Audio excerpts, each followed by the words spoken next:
Hello, my friends, hello, and welcome once again to Stately Vaughan Manor, where Roger and I have returned, and it's Wednesday. That means it's Epic Comic Book Wednesday. Every Wednesday, Roger and I will talk about a certain comic book, graphic novel, or comic book subject. Steve Donoghue over on his channel will talk about the same comic book, graphic novel, or comic book subject. It is our world's finest team up that we do once a week. And this week, we're talking about Conan. Conan. So this is Conan the Barbarian, bound in black stone. It's a little graphic novel that collects the first 4 issues of Titan Comics' version of Conan. It also has the free comic book day story that serves as an introduction to the story in this book. So this is Titan Comics who does this. Marvel Comics had the license fairly recently, but they lost it. Titan Comics picked up the license and started a new Conan the Barbarian comic book. Marvel's time on Conan, as far as the new Conan comic book, was kind of wasn't my favorite Conan. So I was wondering how this would be. I was a little concerned. I'm always a little concerned to see Conan depicted now in new comics. Because, well, we live in such a soft and wimpy age when it comes to entertainment. I was worried that we would get a watered down Conan. Now, Conan is, not a politically correct character at all. He's Conan. And so if you're going to depict this character correctly, you might offend some folks. Who knows? He's Conan. So I was a little concerned going into this. And I still have some concerns, to be honest, after reading the first 4 issues and the free comic book day issue. But this is mostly good. But we'll talk about it. So this is Conan the Barbarian. The artwork in this is, I don't think it's insulting to anyone who put this together to say that the artwork in this is probably the best thing about it. In fact, I know it is. Roberto de la Torre did the artwork for this. And this was written by Jim Zub. Hopefully I'm pronouncing those names correctly. It opens with a great map. Absolutely magnificent map of the Hyborian Age. That's awesome. And so then we get to the story. It starts off, like I said, with the free comic book day story. We got this great illustration of Conan by De La Torre. Now, the one thing I noticed right away, and anybody who is familiar with Conan will notice this, is that this is very much old school Conan. This is Conan as he appeared in those old 1970s and 80s comic books. In fact, this comic book depicts Conan looking pretty much exactly as John Buscema drew Conan. I mean, it's so close to John Buscema's Conan that it's a little strange.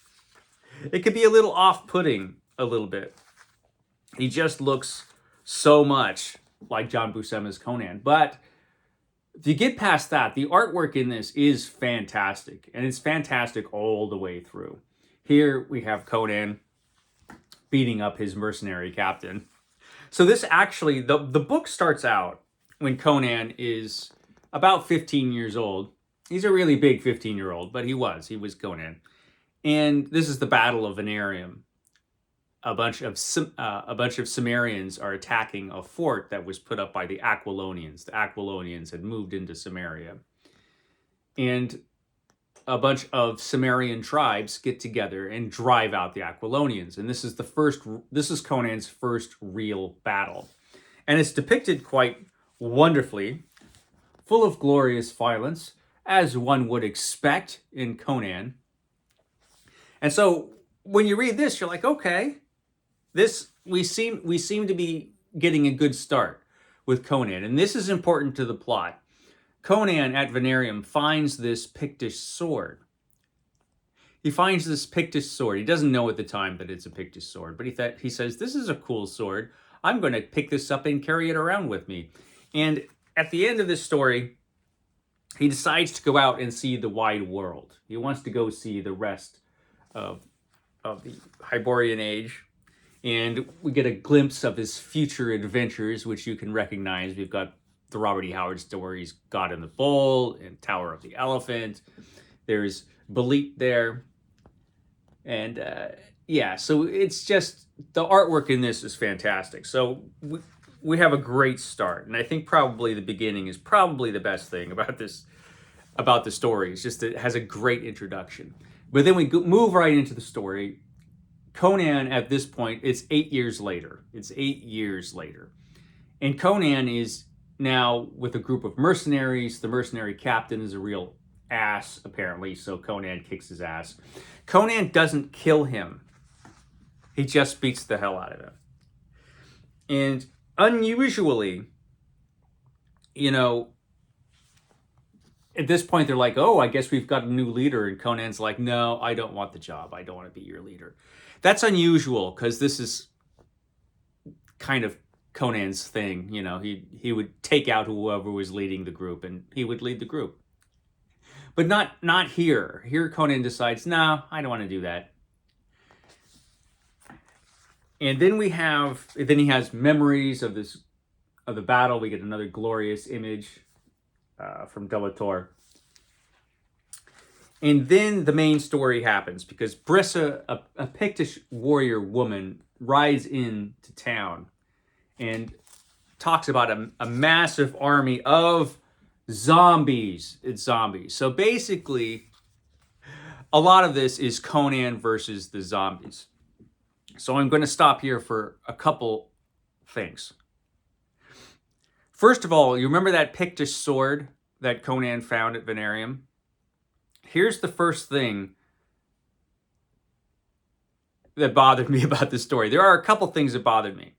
One is the Pictish sword, because he finds this Pictish sword at Venarium.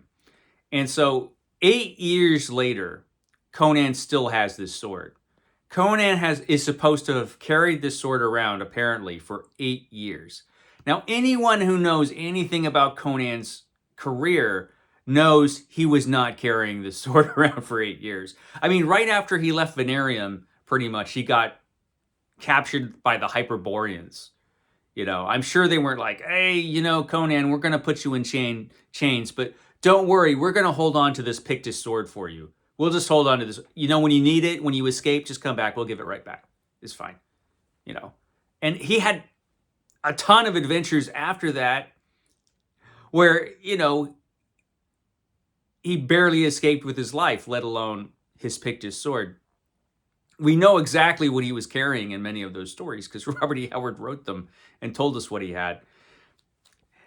So that bothered me. It seemed pretty unlikely that Conan was carrying around this Pictish sword for 8 years. Maybe there was a Hyborian Age safe deposit box that he put it somewhere. I don't know. But the Pictish sword is just there for the plot. You need it for the plot because something happens at the end of the story where you need the Pictish sword. So it's an important item for the story. But I feel like, well, you could have had another adventure. This is a 4-issue story. And this is the other thing. This story could have been told, if this story was told by Roy Thomas and John Buscema back in the day, it would have lasted 2 issues. It's a 4-issue story, but the plot itself, Conan versus the zombies and the evil cult that is creating the zombies, there wasn't a ton of plot in this story, really, to carry it for 4 issues. I think it's one of those things that they do now in comic books where they knew they were going to put out this trade paperback, so they had to stretch the story out 4 issues, even though it's pretty much a 2-issue story. So they could have had a whole section in the beginning where Conan had another adventure later on in his life and found the Pictish sword. And then they could have used the Pictish sword for the story the same way that they did.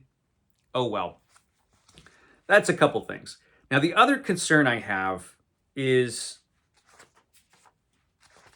kind of the way Conan is depicted in this story.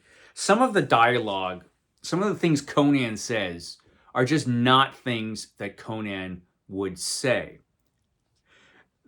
It just doesn't always sound like Conan as created by Robert E. Howard. There is a point where Conan is talking about Venarium, and he says that our cause was righteous. His cause was righteous. Righteous and righteousness. Righteousness is something Conan doesn't give a crap about. He would never say this. He doesn't care whether a cause is righteous or not. That's not what Conan is about. And I feel like that was put in there to kind of apologize for the fact that Conan was slaughtering a bunch of people at the battle. It's like, yeah, he was killing a bunch of people here, but these were invaders, so his cause was righteous, so it's okay. And it's like Conan doesn't care about that. And everybody else he kills in this story is a zombie. So I still have concerns. That was a very un-Conan thing to say. And there are just moments like that in this story. There is a lot of Conan slashing and hacking at zombies, and that's cool. The action is great. Everything looks fantastic, like I said. This looks very much like the Hyborian Age. And it's just a wonderful, wonderful comic to look at. And let me see and later on in this story, it just picks up and becomes really great. We just have some fantastic moments in this story towards the end. And I have to say, I don't want to give away the ending because something happens at the ending which is really, really cool and I really, really liked. So I'm not going to give away some of the stuff that happens at the ending of the story because I really don't want to spoil it. But it ends well. I have to say, this story does end well. And they're just a lot of great moments in this story. So it looks like an old school Conan story. The writing I have some concerns about. Because a lot of times I feel like either Zub doesn't really get Conan or he's kind of doing his own different version of Conan. It's not really the character that Howard created so much in this story, in the first 4 issues. Maybe that will change. This is, like I said, this is good. I think this is better than anything Marvel did in Marvel's newer Conan run. So there's that. I don't think it compares, except for the artwork, with a lot of what Marvel did in the initial Conan run from the 70s. And certainly not the Savage Sword of Conan, a lot of those early Savage Sword of Conans. Although some of the later Savage Sword of Conans were kind of crap. So this beats that, certainly.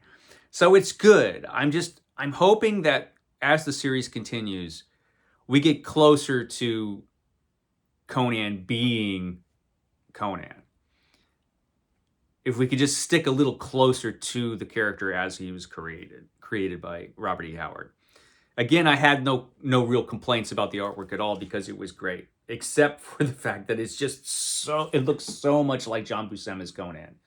I mean, so much that it can be a little